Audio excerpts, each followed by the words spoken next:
પ્રિયાના નમસ્કાર. કન્યા કેળવણી મહોત્સવ અને શાળા પ્રવેશોત્સવ પ્રસંગે ઉગડ પ્રાથમિક શાળાની આ પાવન ભૂમિ અને માં સરસ્વતીના ચોકમાં આપ સૌનું શાળા પરિવાર વતી હાર્દિક સ્વાગત છે અને ભાવિ કારકિર્દીના ઉચ્ચ શિખરો સર કરો તેવી અંતઃકરણથી શુભેચ્છા છે.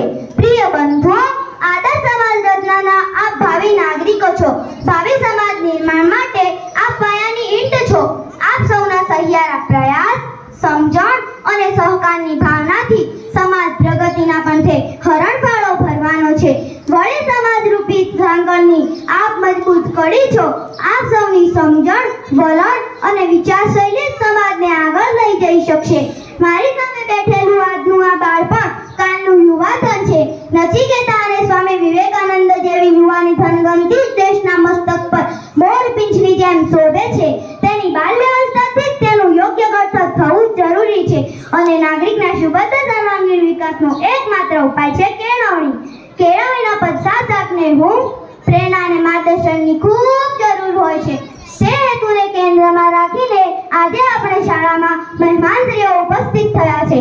મિત્રો, સમાજ થકી સમાજ બને છે અને શ્રેષ્ઠ સમાજ માટે સમજણપૂર્વકનું શિક્ષણ એ આધારભૂત સ્તંભ છે. શિક્ષણ એ સિંહણનું ધાવણ છે.